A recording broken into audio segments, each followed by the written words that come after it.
Hola, ¿cómo están? Vayan a Facebook, le den like a la página de Facebook que tengo, porque ahí de repente escribo cosas, por ejemplo, cuándo se van a subir los videos, si este día va a haber videos, si no va a haber videos, si hay cosas preparadas, no hay preparadas, por favor, porque si después nos andan inquietos sabiendo cuándo van a haber cosas. Ahora, lo que nos compete. El día de hoy vamos a hablar de la dinastía de los Habsburgo en Europa. ¿Ya? Específicamente en España. En España. Bueno, la dinastía de los Habsburgo llega a España cuando el rey Carlos V, el título que tiene como emperador del Sacro Imperio Romano Germánico, y como rey de España es conocido como Carlos I, pero son la misma persona. Generalmente se habla de él como Carlos V, con el título de emperador. Cuando él por solamente ser heredero de la corona del Sacro Imperio Romano Germánico, él se convierte en emperador y por ende en el primer monarca español que desciende de la familia de los Habsburgo. Ahora bien, hay que explicar un poco de dónde se origina la familia de los Habsburgo en Europa. Verán, es una familia originaria de Suabia Meridional. Es un ducado que se origina con la llegada de los suevos a Alemania. Los suevos son uno de los tantos grupos germanos que existieron junto con los francos, los visigodos, los alanos, los vándalos, en fin. Estamos hablando de ser del siglo 3, 4, 5, hasta 6 después de Cristo. De esa época estamos hablando. ¿Ya? Bueno, resulta que el Suabia meridional quiere decir del sur, dirección sur, hacia el sur de Alemania. Es un ducado que bien se origina con los suevos, dije, y termina con la paz de Westfalia después de la guerra de los 30 años. En el video número 33, es decir, de este video al que sigue, vamos a hablar de la guerra de los 30 años en extenso, por si acaso. Se los vengo anticipando desde ya.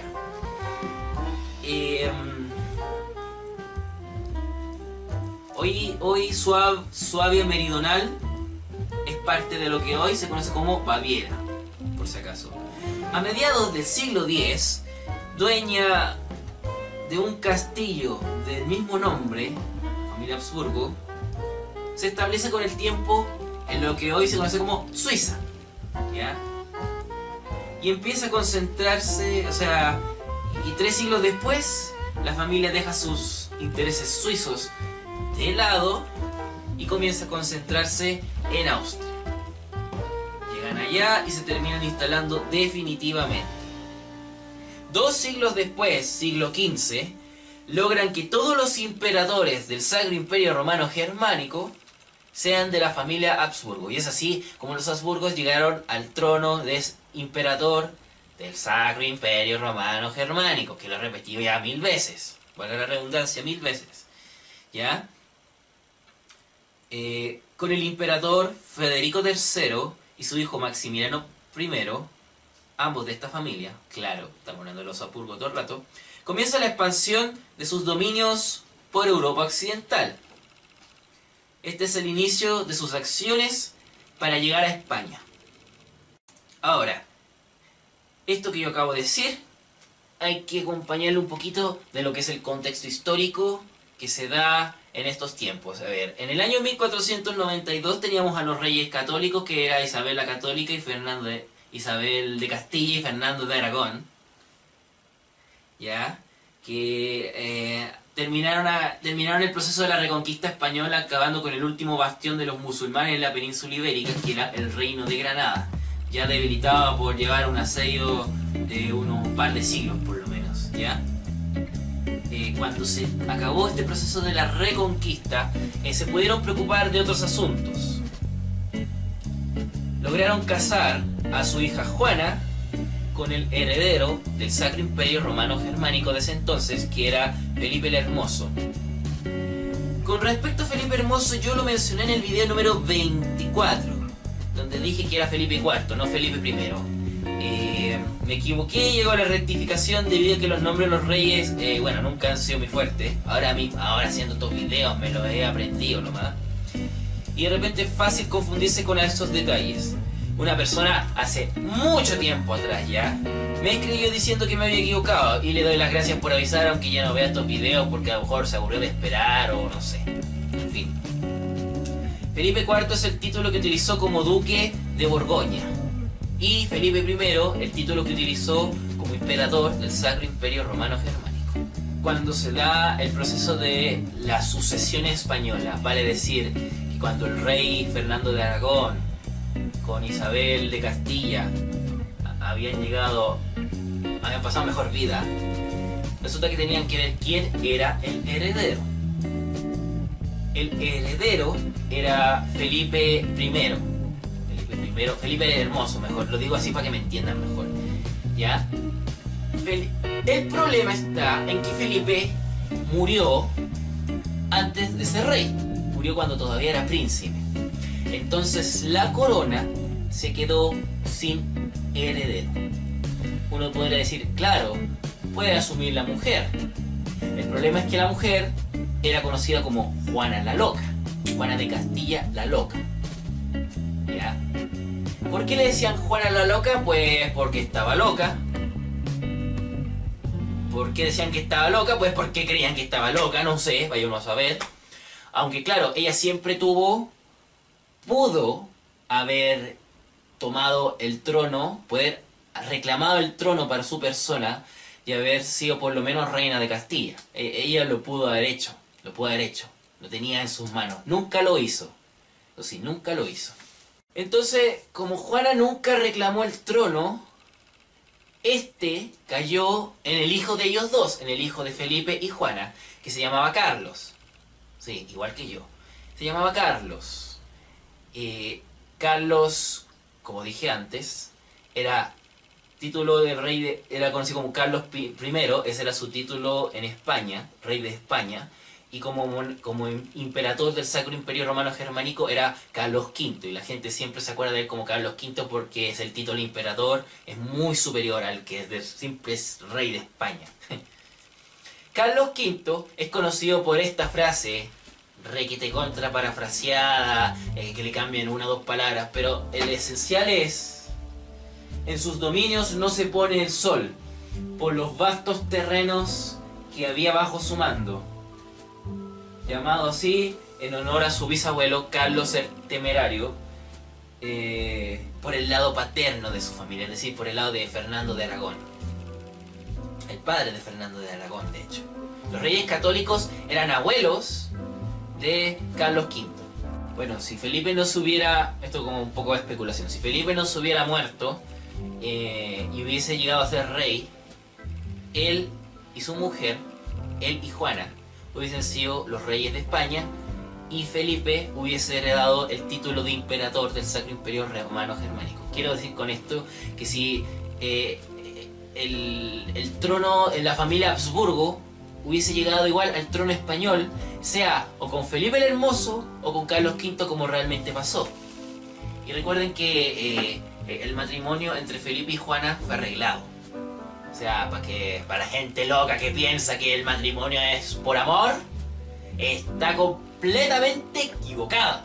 Por lo menos en esta época. Eso es muy, yo diría, del siglo XIX en adelante. Antes de eso, matrimonios arreglados, contratos sociales para crear alianzas entre una y otra familia, para hacer lazos de amistad, de afinidad, para armisticios de guerra, para evitar nuevas guerras, en fin. El amor y matrimonio no son compatibles. El amor y matrimonio no son compatibles. No tener sentimientos, no tener sentimientos. Ahora bien, ¿por qué me preocupé de esbozar esta pequeña genealogía donde más de alguno se pudo haber enredado?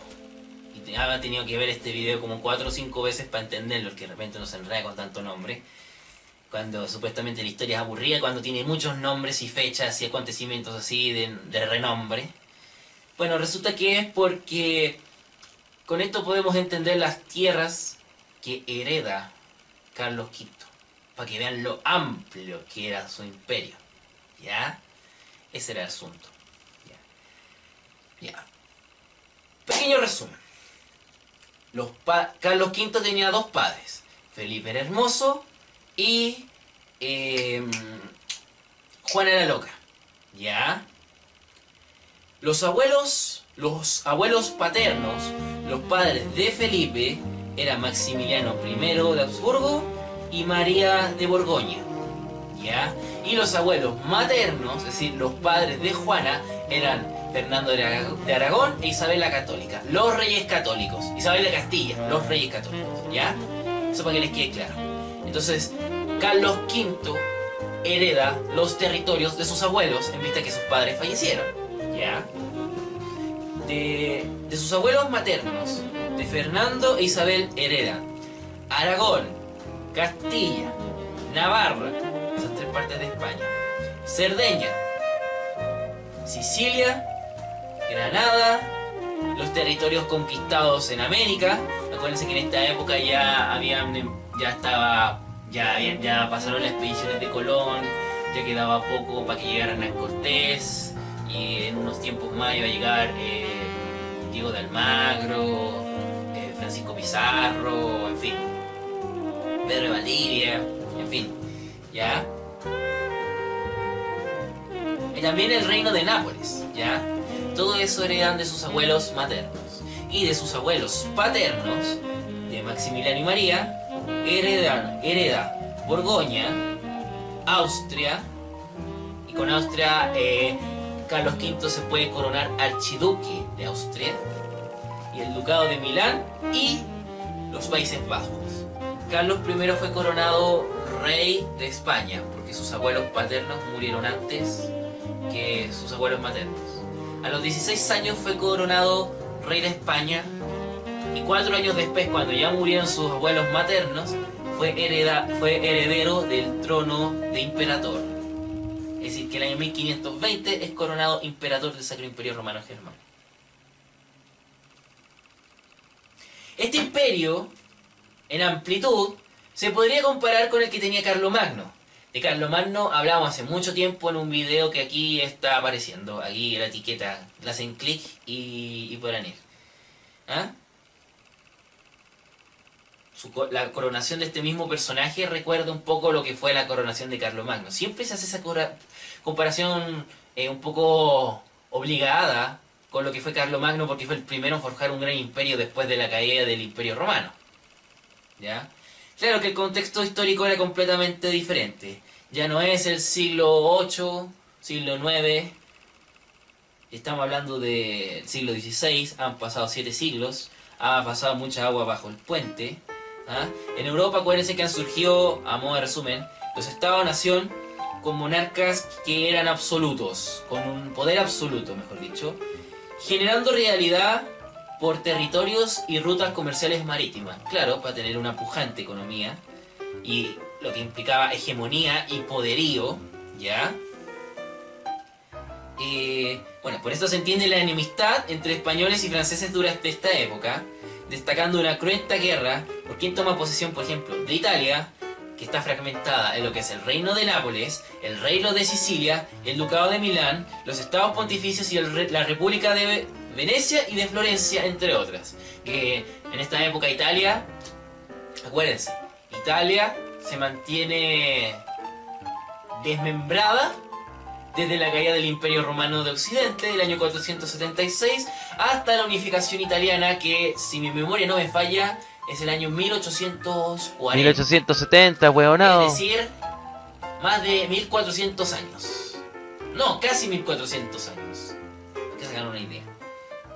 Está dividida en todos estos pequeños grupitos que acabo de decir. Los franceses hacen alianza con los turcos otomanos. ¿Ah? ¿Se acuerdan de los turcos otomanos?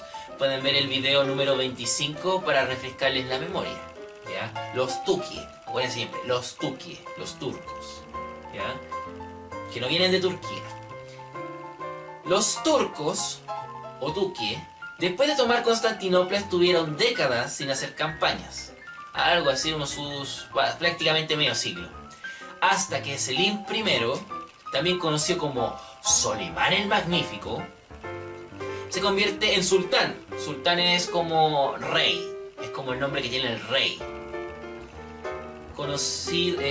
interesado por expandirse hacia Hungría, hacia el sureste de Italia, llegando a las orillas del mar Adriático. Carlos pone a su hermano Fernando para dirigir el contraataque de Hungría contra los turcos otomanos dirigidos por Selim I. También esta era una guerra religiosa. Tienen que entender que en Alemania, en algunas partes de Alemania y los países básicos, proliferaban muy fuertemente ya las ideas de la Reforma Protestante. Para tener un poco más de referencia a la Reforma, cuando se ve el video número 28 para refrescarse la memoria. Y chocan con el cristianismo acérrimo que se intenta imponer desde España. ¿Ya? Lutero comienza a predicar su obra cuando Carlos era emperador del Sacro Imperio Romano Germánico, para que se hagan una idea. Más allá, porque le doy un ejemplo claro desde España. En Andalucía había muchos moriscos creyentes de lo que era Alá, Mahoma, es decir, de el Islam. Eran musulmanes. Esta es la época donde comienza, como decía antes, lo que son las expediciones en América, Hernán Cortés, Diego de Almagro, Francisco Pizarro, Diego de Valdivia, Pedro de Valdivia, entre otros. Medio lapsus, me lo tengo que pegar porque como se me olvida Pedro Valdivia. Pero lo que pasaba en América no era tan importante como para lo que era el monarca. Él estaba más preocupado de lo que estaba pasando en Europa. Por ejemplo, con los principales reformistas que se están sublevando al poder, a su poder, claro, no querían nada con el cristianismo. El Papa Clemente VII, junto a los estados italianos y contra el rey Enrique VIII de Inglaterra, el mismo que es excomulgado por la iglesia, quiere auxiliar su matrimonio con Catalina de Aragón, tía de Carlos I. O sea, para que se acuerden un poco de Enrique VIII y sus cuentos, vean por favor el video número 28. Enrique VIII, él era cristiano hasta que la iglesia no dejó anular su matrimonio con, ya no me acuerdo con quién. Entonces ahí se tiró contra la iglesia, fue excomulgado y después él empezó el germen de lo que era su hija Isabel I de Inglaterra. Ella haría lo que sería el anglicanismo posteriormente. Y el anglicanismo es como la estructura del clero secular, pero con las ideas de las reformas protestantes y con otros credos distintos que se dan en Inglaterra, que después lo vamos a ver más claro cuando hablemos de la guerra civil inglesa. Bueno, un poquito mejor que ahora, de una pincelada muy breve. Resulta que Carlos, si bien era rey de España, no era muy querido en España porque él no era de Castilla. ¿Ya? Carlos I fue nacido y criado en Flandes. ¿Entienden? Entonces, por eso había una cierta enemistad con él. De hecho, su abuelo, Fernando de Aragón, se quejó de eso alguna vez cuando Carlos era todavía un niño. Por eso también se da en los primeros años del reinado de Carlos, una rebelión en Castilla, siendo prácticamente un polvorín sensible ante cualquier chispa. Y en esta época tienen que entender que Castilla era la mayor porción de España, debido a la reconquista que se había llevado hasta el año 1492 contra los musulmanes, moriscos, bereberes que estaban ahí, instalados desde el siglo VIII, cuando llegó se produjo todo el fenómeno del Al-Ándalus, en fin, que estuvo 7 u 8 siglos instalado en España. Esta situación se terminó replicando, esta situación de polvorín, tanto en Valencia como en Mallorca. Se tuvo que lidiar con diversas discrepancias económicas existentes.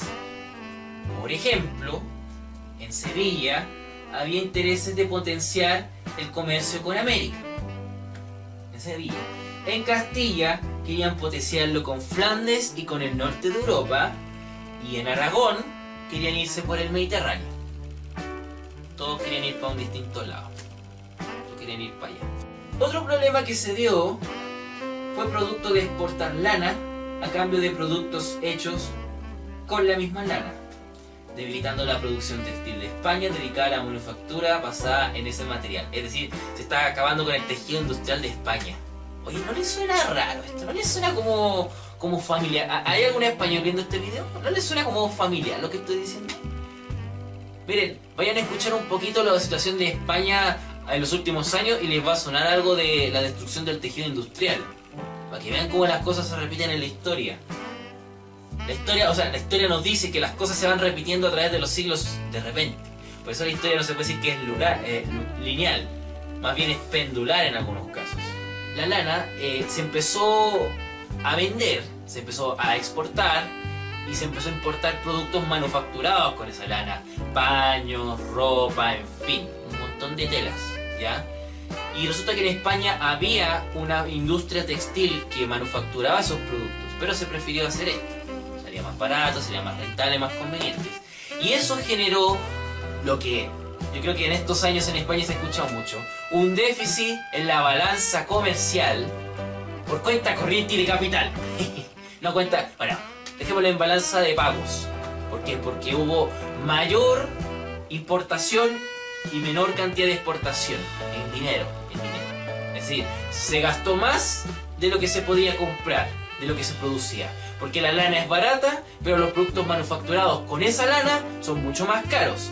Es como si yo quisiera comprar, por ejemplo, yo vendo, no sé, vendo un Super 8, ya, lo vendo a 500 pesos por decir algo, y con esa plata, y después quiero comprarme, no sé, una bebida de 2 litros que vale 1000 pesos. Tengo una pérdida, ¿de dónde saco 500 pesos más? Bueno, ese es un déficit. ¿Qué se hace en algunos casos cuando uno gasta más de lo que gana?